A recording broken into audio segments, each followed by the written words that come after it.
l'actualité vue par un entrepreneur.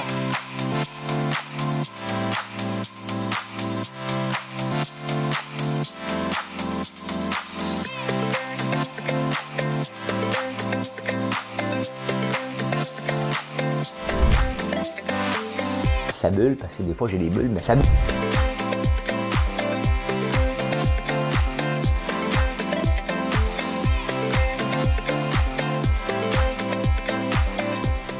Je vais essayer de faire un spectacle.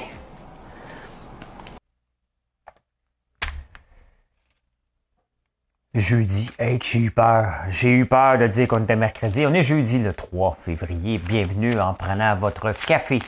Les journaux m'ont donné du fil à retordre ce matin. La presse n'est pas rentrée. Le Journal de Montréal, maintenant, il rentre vers 8 h le matin. J'ai fouillé le net. Mais de toute façon, aujourd'hui, le gros sujet, c'est Erin O'Toole. Hein? On va parler de lui. Les journalistes, on va parler d'eux autres. Un autre fraude en crypto. Ben oui. Ben non, ça n'existe pas. Ben oui, ça existe. Ça, c'est triste, par contre. Hein? Dans une école secondaire, 3 coachs. Hein? Et Apple et les woke fait craquer la Silicon Valley et le reste du monde. Je vais vous dire pourquoi. Un boss à CNN qui décide de partir. On va vous dire pourquoi. Hey, dans la série Le lait en déclin. Je ne ferai pas ça tous les jours, mais là, dernièrement, j'ai beaucoup de nouvelles. Et je vais vous parler de l'industrie du lait en Nouvelle-Zélande. Parce qu'on a parlé le lait ici. En France hier, là, je vous reparle encore de la Nouvelle-Zélande. Biden contre Musk, on va parler de ça. Et bras de fer entre la juge en chef et Jolin Barrette. Ça se tire dessus en tabarnouche. Ben, c'est ça. C'est ça qu'on va parler aujourd'hui, les amis. Vous allez voir, ça va bien. Ça fera pas mal, ça va bien passer. Bon, ça marche pas, ça. Mon escape bouton ne marche pas. Il doit être trop de gras. Il faut que je reparte mon ordi. Ben oui, on a une chanson. Puis c'est le piton, Mme Cahouette. Je suis un gars bien ordinaire. Des fois, j'ai plus le goût de rien faire. Je ferais de la musique autour d'un verre avec ma mère, ma soeur, mes frères. Ben faut que je pense à ma carrière. Je suis un chanteur populaire. Vous me voyez comme un dieu. Parce que le problème, c'est que j'ai les paroles de Céline Dion.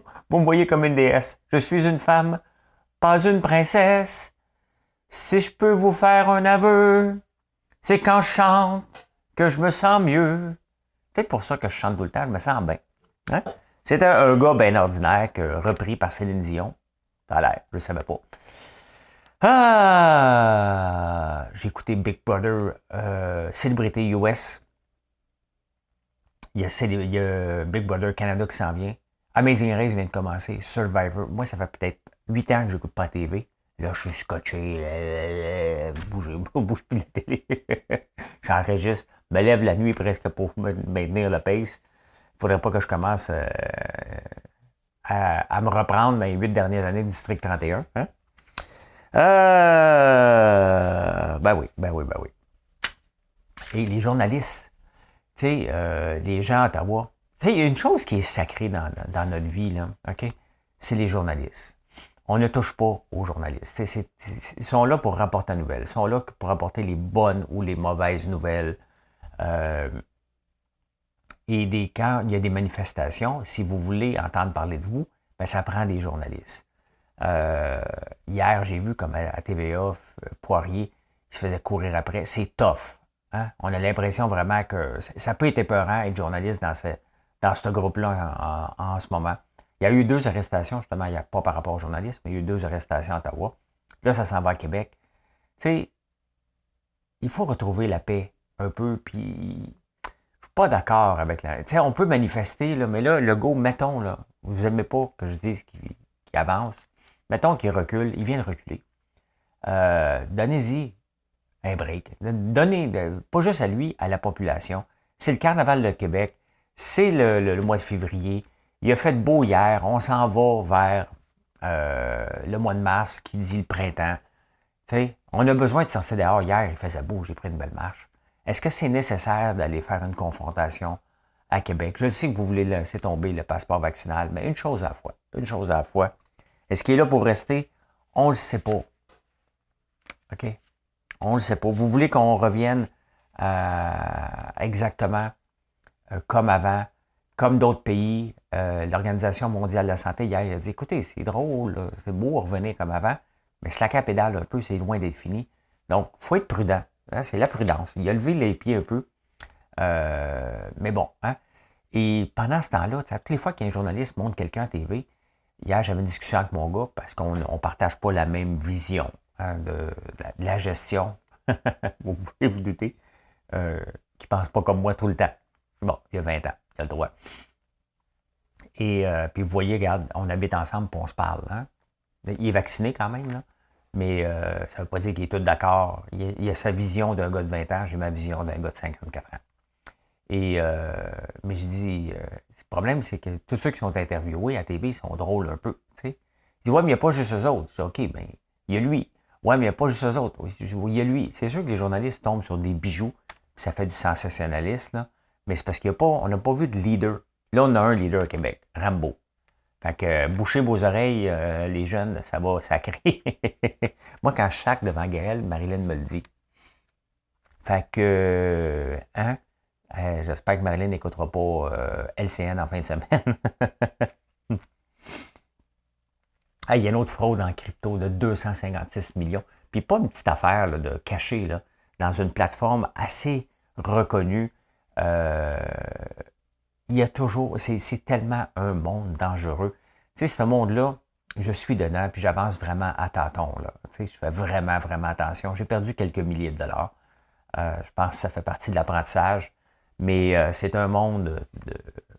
Tu sais, si les gens ne se présentent pas, ne se mettent pas de visage, puis les gens essaient d'exploiter les systèmes informatiques constamment, ben, il y avait une autre fraude de 256 millions. La semaine passée, il y a eu une fraude de plusieurs milliards. Il y a ici au Québec, au Canada, cadré. Faites attention. Si vous n'êtes pas quelqu'un de finance très, très proche pour comprendre ce qui se passe, si vous n'êtes pas un développeur informatique presque, vous n'avez pas les deux, honnêtement, allez là-dedans, même dans les bitcoins, là, c'est un problème avec l'Ethereum. C'est pas quelque chose de bizarre, un altcoin ou un shitcoin ou un meme coin. Là. C'est vraiment quelque chose de reconnu sur une plateforme reconnue. Ben, il y a quelqu'un quand même, encore une autre exploitation de 256 millions. Il faut vraiment, vraiment faire attention. Et tu sais, la solution pour ça, parce que c'est un monde qui est là pour rester, il y a des belles choses. Hein? Il y a des belles choses qui s'en viennent en crypto. Je vais en parler à 9h20 parce que je ne vais pas prendre le temps ici. J'ai un show réservé sur les finances, donc à 9h20 sur YouTube. Ben voilà, abonnez-vous là en chaîne si vous ne voulez pas manquer ça. Hein? Maudit que c'est choquant d'entendre ça. Hein? Il y a encore des coachs dans une école secondaire à Ville-Saint-Laurent, 3 de 2008 à 2014, qui ont abusé, agression sexuelle sur des adolescents. Colin, ça me fâche tellement, tellement, tellement. Là, il y en a 3, ils s'étaient-tu parlé, ils étaient ensemble, comment ils ont fait? Mon gars a 18 ans, Alexis, OK? Puis je lui dis constamment, t'es-tu tout seul avec ton coach? Il a 18 ans, là, OK? Puis il me regarde, peu. Ouais, je dis, Alexis, sois prudent, OK?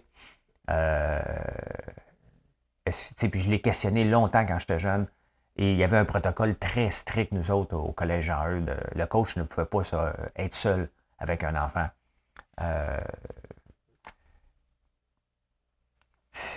Laissez pas vos enfants dans les mains d'un adulte. Posez-vous toujours la question. Moi, je me pose tout le temps la question. Hein? Ben là, les profs, c'est normal. Là. Okay? C'est ça qui est l'affaire, c'est que le lien de confiance, il est là. Donc, on ne s'attend pas à ce qu'il y ait ça. Mais tenez-vous loin. Parlez avec vos enfants pour leur dire, regarde, si tu as un doute, fais attention. Ne sois pas seul avec un prof. Peu importe. Okay? C'est trop dangereux. Il y a eu des cas où il y a des adolescents aussi qui ont abusé. Il y a eu des cas de profs faussement accusés, mais là, c'est des vrais accusés. Donc, ça veut dire qu'il y a des victimes. C'est triste. Encore aujourd'hui, en 2022, qu'on voit ça. C'est d'une tristesse inouïe, inouïe. Faites attention à nos jeunes, et les jeunes, faites attention à vous. Ne pas se ramasser. Laissez pas vos enfants seuls. Si vos enfants, parlez avec vos enfants. Moi, je le fais. Il y a 18 ans, Alexis, il est plus capable. J'en parle régulièrement. Régulièrement. Puis il y a 18 ans. Fait qu'on s'entend dessus que je ne veux pas dire que le coach l'est. Hein? Il faut juste être prudent et consciencieux de remarquer certains gestes. Parce que c'est pas parce que tu as 18 ans que tu ne peux pas être victime d'abus. Loin de là, il y a des joueurs de la Ligue nationale qui l'ont été dans le NCAA. Donc, faire attention. Ah, les woke sont présents. Apple. Là,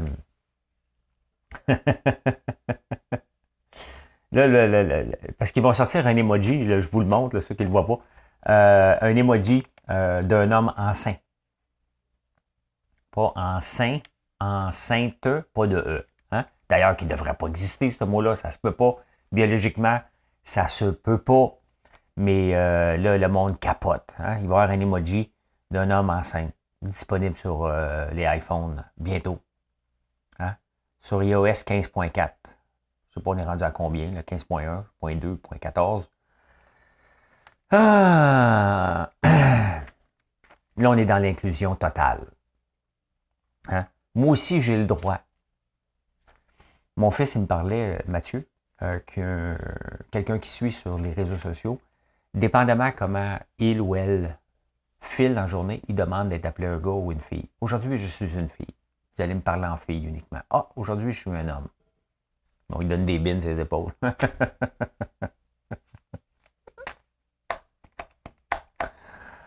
Un homme enceint. Qui vous avait fait accroire ça à un moment donné? T'sais? On n'a pas d'utérus. C'est bien beau inclure tout le monde, mais ça fait pas. Écoute, ça fait le tour de la planète. Hein? Probablement dans les journaux au Québec demain ou après-demain. C'est drôle, on est toujours en retard sur les nouvelles. J'ai comme l'impression que les journalistes ne font pas de recherche. Hier, je vous ai parlé des corbeaux. Hein? J'ai lu ça dans un journal, soit français, non, en Nouvelle-Zélande, je pense. Et là, c'est dans la presse, c'est dans le Devoir aujourd'hui. Hein? Il y a toujours un délai d'une journée ou deux, ou 3 jours, souvent. Donc, demain dans la presse, les emojis Apple, les hommes enceinte. Ben, il faut inclure tout le monde. Et on est-tu arriéré? Hein? En 2022, le président de McDonald's a été obligé de démissionner parce qu'il avait une relation avec une employée. Là, c'est le président de CNN, qui a 56 ans, donc à peu près mon âge, qui est obligé de démissionner parce qu'il datait une employée de CNN. Hey, on est en 2022, là. Hein? La plupart des gens se rencontrent dans le cadre du travail. J'ai rencontré Marilyn dans le cadre du travail, moi aussi. Elle travaillait coordonnatrice dans un organisme que j'étais membre aviseur. Je l'ai vu, j'ai fait « Oh boy! » Mais Marilyn, elle est jeune, hein? J'ai fait pas. Bon, on se calme, elle est trop jeune. Puis là, bon, on a juste 18 ans de différence. Là, des fois que ça vous intéresse, là. Hein? Vous avez combien de différences d'âge, là? Hein? Ben oui. À 38, j'ai 54. 16 ans? C'est ça. C'est ça. 16 ans. 16 ans. Fait que, ben oui, hein, il est obligé de démissionner parce qu'il a daté quelqu'un. Hey, hein, c'est 1930, là. C'est vraiment une mentalité de 1930, là. Ben, Erin O'Toole, hein? Erin. Tu sais, on voit, là, Erin O'Toole, bon, il est obligé de démissionner, il y a eu un vote de non-confiance, hein? On le voit, tu sais, les gens votent pour ceux qui vendent des cartes de membres. Hein? Plus tu vends de cartes de membres, plus tu convaincs les membres du Congrès, plus tu vas être élu. Vous voyez pourquoi la politique, quand je parle de la politique, là, il faut que ça se rapproche de plus en plus des affaires. En affaires, là, on va choisir qui. Hein? Regardez une compagnie vedette à Montréal, Lightspeed. Bon, le président Montador vient de step down, ben, ils en mettent un bon. Hein? Ils ne mettent pas quelqu'un de populaire, tu mets celui qui est le meilleur. Pourquoi je ne me lancerai jamais en politique? Mais hier, je me suis fait écrire. Là. Ça va-tu te tenter? Tu vas-tu y aller? Tu devrais y aller? Pensez-vous vraiment que je vais me lancer en politique? La réponse est non. Là. Okay? Mais Mais c'est flatteur que le monde t'appelle. Tu sais. Bon, faut se le dire. Hein. C'est le fun. Mais tu sais, ils vendent des vendeurs de cartes. Puis moi, je l'ai déjà dit, là, OK? Quand j'ai voulu, on m'avait approché, j'avais voulu aussi. Mais il me disait, il faudrait que tu fasses du porte-à-porte pour vendre des cartes de membres. Pas toutes les acheter. Combien je dois en vendre? 2000? Combien ça coûte 10 piastres? Tiens, voilà. Voilà. Moi, tout prendre les noms des gens sur ma rue, là. Moi, leur dire, regarde, j'ai payé pour toi. Je sais que c'est pas légal, là. Mais je ne vendrai pas des cartes de membres, là. Hein? Mais c'est ça, la politique. C'est comme ça. Puis c'est pas pour moi, tout simplement. Erin O'Toole, qui est le dos à côté, il dit, je vais changer. Ça fait-tu une séparation de couple, hein? Mais non, mais je vais changer, je te le dis. Je vais arrêter d'être jaloux. Puis là, personne ne te regarde pleurer, tu sais.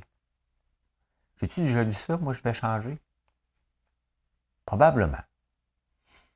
On dit tout le temps ça, là. C'est comme le last call, là. Puis là, des fois, tu reviens pour mieux repartir après. Ou je me suis déjà fait dire, je vais changer. Je suis resté. Hein, j'ai déjà eu des séparations, là. Qu'est-ce que ça va prendre? Lui, là, ce qui est drôle, c'est que les manifestants sont allés à Ottawa pour faire sacrer Trudeau dehors. Et en une semaine, comme ça, hein, c'est Erin O'Toole qui lève les pattes. Bon, il ne lève pas les pattes juste pour ça, c'est pour l'ensemble de l'œuvre dernièrement. Mais on le voit, hein, c'est pas un leader. Andrew Scheer n'était pas un leader. Hein. Stephen Harper, il était un leader. Il avait l'air d'un bâton de balai, là. Un balai, ben c'est ça. Hein, ben droite, riait pas trop de jokes. Mais c'est un leader, c'est un homme droit qui s'en allait dans une direction. Tout le monde savait dans quelle direction qu'il allait. Et c'est ça, un vrai leader. Là, on pense que Pierre Poilievre, on choisit tout le temps le moins pire. C'est qui le moins pire dans la gang? OK, toi, viens-t'en. Pierre Poilievre, qui m'avait déjà appelé pour avoir l'appui des hommes d'affaires du Québec. Je l'ai vu aller à Ottawa dernièrement. J'ai hâte qu'il m'appelle. Bonjour François. Bye. Il n'y a pas de service au numéro que vous avez composé. Veuillez ne jamais rappeler. Il y a peut-être Jason Kenney, le premier ministre d'Alberta, qui a dit non. Doug Ford, qui a dit, qui n'a pas rien dit encore. Là, ils ont mis quelqu'un en intérim, mais lui, Justin Trudeau, peut attendre même 4 ans. Il n'y a personne qui va se présenter, qui va être digne. Ça va être Pierre Poilievre, il n'y a aucune chance d'être premier ministre du Canada. Fait que Trudeau peut avoir le plus grand règne, je pense, de premier ministre. Il est là tant qu'il veut. Qu'on aime ou qu'on n'aime pas, il n'y a aucune. Puis il reste que le Bloc québécois aide pas à avoir un autre parti au pouvoir. Je ne suis pas contre le Bloc québécois. Je me pose encore la question, ça sert à quoi? Puis on le voit dernièrement, il sert à quoi le Bloc québécois? Hein? Si c'était un seul parti, il pourrait donner une opposition plus féroce. Les camionneurs auraient eu plus de pouvoir si on avait une opposition plus féroce dans un parti minoritaire. Mais regardez, il n'y en a pas. Donc, qui va se présenter? Peut-être Jean Charest. Hein? C'est à peu près le seul. Ça prend quelqu'un, tu sais, pour que le Parti conservateur fasse des percées en Ontario et au Québec, ça prend quelqu'un de l'Ontario ou du Québec qui parle français. Donc, ça prend une Caroline Mulroney ou Jean Charest. Il n'y en a pas beaucoup d'autres qui peuvent aspirer devenir une vraie opposition à Ottawa. Là, on le voit de plus en plus que c'est un parti de l'Ouest canadien. C'est un parti albertain. Dans le fond, le Parti conservateur, en ce moment, représente le Bloc québécois. Hein? Tout simplement, au point de vue des anglophones, c'est le Bloc québécois. C'est un parti... Je fais attention avec le mot extrême, là, OK? Mais le Bloc québécois, techniquement, est là pour la séparation. Si on regarde ça avec des yeux de l'Alberta, on voit le Bloc québécois comme un extrême. Ben, nous, on les voit maintenant avec leur pensée anti-avortement, avec leur façon de penser la plupart du temps, des gens forts. Là. Je n'inclus pas là-dedans Alain Reyes, qui, selon moi, devrait se présenter. Il ne le fera pas. Mais pour moi, c'est un gentleman que j'aime bien. Et il ne se présentera pas comme... il devrait, là, mais il ne le fera pas. Mais quelle humiliation, hein? Mais tu sais, il est tellement menteur, Erin O'Toole. Tu sais, pas plus tard que 2 semaines, il y avait un message publicité, je le regardais, puis je vous en avais parlé. Il disait que, complètement mensonger, que Stephen Guilbeault voulait arrêter le pétrole d'ici 2 ans. Tu sais, à un moment donné, tu peux pas dire des niaiseries non plus, là. Ben oui, Stephen Guilbeault fait partie de l'aile qui va arrêter le pétrole. On veut tous arrêter le pétrole de toute façon, mais ça va prendre jusqu'en 2050. On est en 2022, 28 ans, va être encore là. Devrait être encore là. Hein? Ben, c'est une bonne affaire. Il n'était pas un leader. Tu sais, quand ça va mal, à un moment donné, tu donnes un coup de pied là-dedans. Ah oui, va-t'en. De toute façon, on fait du surplace. On vient de perdre les élections. C'est le temps de brasser. C'est juste qu'ils n'ont pas personne. Ils n'ont pas personne. Donc, ça va être beau à voir. Je ne veux pas chialer contre le lait, mais il ne faut pas non plus avancer les yeux fermés et ne pas faire comme si le déclin ou la croissance n'existait pas. Je vous ai parlé du lait bio hier qui sont pognés. Et c'est sûr, le bio a atteint son apogée en ce moment. Ça ne donne rien d'en avoir d'autres. Dans toute l'industrie du bio, les acheteurs qui étaient bio sont là en ce moment, mais il n'y en a pas beaucoup d'autres qui sont prêts à payer une premium pour avoir du bio. Ça, c'est la même chose en France, c'est la même chose ici, et on le voit, pas seulement pour le lait, pour l'ensemble. Je vous parle souvent des quotas, comment je suis contre les quotas. Pourquoi? Parce que ça l'empêche une exportation, tout simplement. La Nouvelle-Zélande, qui est un petit pays, qui exporte l'agneau partout à travers le monde, il n'y a pas de quota dans l'agneau ici, donc c'est pas un problème, a fait sauter ses quotas de lait il y a plusieurs années en Nouvelle-Zélande. Aujourd'hui, la Nouvelle-Zélande exporte 95% de son lait. Du lait en poudre surtout dans l'Asie du Nord, donc toute la Chine, la Corée, le Japon. Ils exportent, surtout en Chine, ils exportent énormément. La demande est tellement forte en Chine pour le lait. Puis parce qu'on le voit, là, au Danemark, ils continuent à boire beaucoup de lait de vache. Ici, beaucoup moins. Dans certains pays, beaucoup moins. Mais il y en a d'autres, entre autres la Chine, c'est énorme la demande. C'est surtout du lait en poudre. Donc, on pourrait le faire ici. Mais on ne peut pas parce qu'on a des quotas qui nous empêchent de rentrer du lait. Donc, personne ne veut avoir notre lait. Pendant ce temps-là, la Nouvelle-Zélande a laissé tomber ses barrières et exporte 95%. La demande est tellement forte que le lait en poudre a augmenté et le producteur va recevoir 50 cents de plus le kilogramme pour le lait. C'est ça aussi que les quotas, c'est qu'on ne voit pas. On se protège à l'intérieur, mais ça nous empêche de l'exporter. Et regardez l'impact sur le produit intérieur brut. L'industrie du lait en Nouvelle-Zélande rapporte 13,2 milliards. Juste vous donner un indice, là. On parle beaucoup de sirop d'érable, je vous en parle à tous les jours ici. L'industrie du sirop d'érable est à peu près une exportation. Je n'ai pas les chiffres, mais c'est à peu près 500 millions. Parce que ce qui est drôle avec l'industrie du sirop d'érable, quand tu fouilles les chiffres, ils parlent juste en millions de livres, jamais en dollars. En partant, il y a toute la tranche des jeunes ne comprennent rien d'un livre. Une livre, c'est quoi? C'est en kilos. On est rendu là. C'est quand même drôle qu'une industrie ne parle qu'en livres. Combien de livres à l'entaille, combien de ci. On est comme pogné dans l'industrie du sirop d'érable dans les années 60. D'ailleurs, on promouvoit encore beaucoup le gallon. Moi, j'ai fait des commandes en fin de semaine. Là. Il n'y a jamais de gallon. Il y en a eu un hier, j'ai vu passer, là, mais on en vend rarement des gallons. Parce que pourquoi se faire des provisions? C'est comme acheter du papier de toilette pour les 8 prochaines années. Là. Il n'y a pas de raison, à moins, bien entendu, que vous avez quelque chose à faire avec une recette. Mais le but, c'est de faire de la repeat business, que vous revenez, mais on parle tout le temps de livres, de gallons. Mais on exporte le sirop d'érable à peu près pour 500 millions. L'industrie du lait en Nouvelle-Zélande, c'est 13,2 milliards. Ici au Québec, on ne peut pas profiter de ça. Le beurre est à la hausse. On ne vend pas notre beurre en Asie. Donc, et pourtant, ça se congèle, ça peut se transporter en bateau. C'est sûr que le lait frais, non. C'est pour ça qu'ils le font en poudre. Mais c'est une industrie vraiment qui augmente de 4,1% par année, le lait en poudre. Quand même, c'est triste de voir ça. C'est triste de voir ça parce que c'est de la richesse. On ne peut pas créer de la richesse quand on se vend, nous autres mêmes, nos propres produits. Là. C'est renfermé, c'est du protectionnisme. Puis je vous le répète, regardez le protectionnisme si vous voulez comprendre un pays complètement fermé.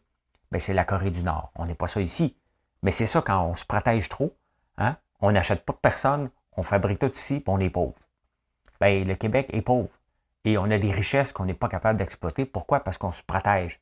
Mais en se protégeant, l'industrie ici n'est plus capable de se protéger elle-même parce que les acheteurs ne sont pas au rendez-vous. Voilà.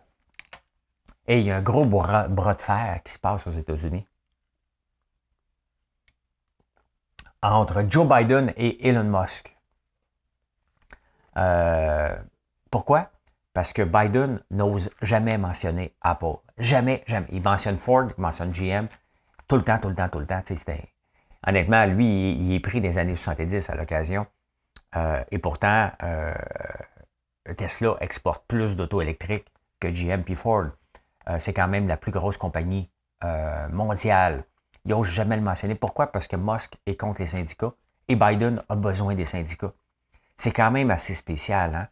Imaginez-vous là, que ça se passerait ici, au Québec. Là, hein, je n'ai pas d'exemple, mais imaginez-vous qu'une compagnie québécoise ne serait jamais mentionnée par le premier ministre parce qu'elle n'est pas syndiquée.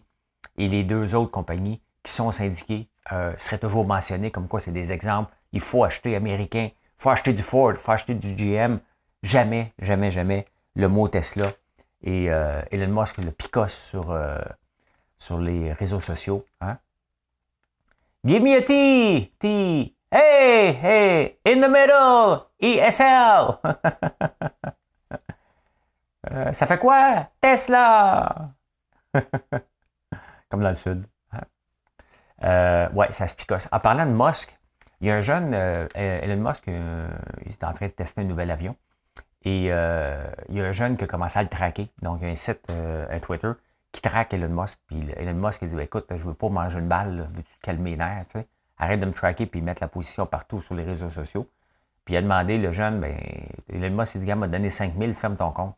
Puis le jeune a dit, non, donne-moi 50 000. Là, je ne sais pas ce que c'est rendu, là, mais c'est en pleine négociation. C'est un jeune de 16 ans. En parlant d'un jeune de 16 ans, tantôt, je vous ai parlé de la fraude en crypto. Il y a une très grosse fraude aussi encore qui se passe. Un rug pool. Ils ont découvert qu'un autre bandit se cache derrière une autre des plateformes et le codeur principal a 16 ans. Donc, ça veut dire que quand il va se faire pincer, parce qu'à un moment donné, la police elle va finir par les pincer, ils vont le trouver, il y a des parents qui vont être dans le trouble. Parce qu'il y a eu des cas comme ça. Il y en avait eu un cas au Danemark, je pense, ou en Norvège. C'est une série, je pense, sur Netflix, très, très bonne, d'un jeune, justement, qui vendait de la drogue par Internet. Et c'était devenu tellement gros, ses parents n'ont jamais rien vu. Mais là, regarde, c'est un jeune de 16 ans qui est derrière une des plateformes. Il l'a copié et il est en train d'arnaquer des millions aux gens. C'est que ça. Il faut vraiment, vraiment faire attention. Il y en a trop pour le commun des mortels. Fait que ouais, Biden contre Musk. Hein, c'est spécial un peu. Ah, hey, la juge en chef de la cour d'appel, en tout cas, la juge en chef, ça doit être ça, la cour d'appel, elle s'appelle Lucie Riendeau. Le ministre de la Justice s'appelle Jolin Barrette. Et les deux se tapent dessus, littéralement. Et c'est là qu'on peut voir la ligne mince entre le judiciaire et la politique. Hein? Techniquement, les juges sont là pour appliquer les lois. Pas pour les décider. C'est pas leur job. Il y en a qui pensent que c'est leur job. Ils le font, puis on ne peut pas les obstiner. On ne peut pas poursuivre un juge ici. C'est plate, je vais vous dire. Juste pour en raisonner une couple. Là, mais ça prendrait, il faudrait être capable de poursuivre les juges, mais pas dans le même pays. Parce que là, il y a une... Jolin Barrette, il dit, écoute, dans les places où c'est pas mal francophone, mettons Saint-Jérôme, il n'y a pas de raison qu'on exige le bilinguisme chez les juges. La juge en chef a dit, la langue n'a pas de frontières. Ça se peut qu'il y ait quelqu'un, un criminel à Saint-Jérôme, qui soit anglais, puis bon, il a le droit d'être servi dans sa langue. Hein. Si on veut une justice, il faut être capable de servir les gens. Je suis 100% d'accord avec la juge en chef. On a le droit de parler anglais au Québec uniquement. Est-ce que c'est une ouverture d'esprit? C'est pas ça. Mais qui mettent ça dans un projet de loi que les juges unilingues. Tu sais, si tu veux devenir un juge, OK? Il me semble que tu apprends l'anglais. Tu sais, tu veux devenir premier ministre du Québec, là, hein? Comme Pauline Marois, parlait pas anglais. Tu tu veux devenir première mairesse de Montréal, il y avait, j'oublie son nom, elle avait les cheveux blancs, là. Des beaux cheveux blancs, là, j'oublie son nom. Elle ne parlait pas anglais. Tu sais, à un moment donné, tu peux parler anglais cassé, tu peux comprendre. François Legault parle un anglais cassé, je parle un anglais cassé, mais on est capable de tenir une conversation et de comprendre. Mais je pense que c'est important. C'est quand même tes juges, là. Je pense que c'est important et primordial que tu parles le bilingue. Donc, Jolin Barrette dit non. Ça, c'est vraiment une approche médiévale. OK? Et là, ben, ils ont amené ça en cours. Ben, c'est sûr, le juge travaille pour l'autre juge. Hein? Éventuellement, il va peut-être être juge à cour d'appel parce que tu commences à être juge à cour supérieure. Là, si tu as un poste, tu deviens juge à cour d'appel. Donc, le juge a donné raison à la juge en chef de la cour d'appel. Voyons. Hein? Ils veulent avoir sa promotion éventuellement. Là, on le voit que ça. Déjà là, ça n'a pas de bon sens qu'un juge rende un jugement pour sa bosse. Hein? On va se le dire, là, ça n'a pas de bon sens. Hein? Mais qu'est-ce que tu veux qu'on fasse? Ça t'est amené devant les tribunaux. Puis lui, il dit, ben écoute, je ne voudrais pas déplaire à ma future boss. Je vais lui donner raison. Hein? Et c'est pas des robots, malheureusement. Puis elle a raison. Elle a raison. Là. À un moment donné, tu veux avoir un poste d'autorité comme juge, ben, je pense que tu dois être capable de comprendre la personne qui est devant toi. Hein? Jolin Barrette est toujours pogné dans la marde. Tout ce qu'il fait, ça ne marche jamais. Pourtant, il y a le casting parfait. Il me fait penser un peu à André Boisclair. Oublions pas la drogue, là. Mais ce gars-là, André Boisclair, était supposé livrer tout, puis il livrait rien. Jolin Barrette est à peu près pogné pareil. Hein? Il est supposé tout livrer, il est supposé être le futur premier ministre. Puis finalement, tous ces projets sont pognés dans la controverse, obligés de revenir en arrière constamment. Pas facile, pas facile. Eh bien, voilà comment j'ai vu l'actualité en ce jeudi le 3 février. Merci d'être là. N'oubliez pas de faire un like. On s'en parle un petit peu plus tard. Bonne journée tout le monde. Bye.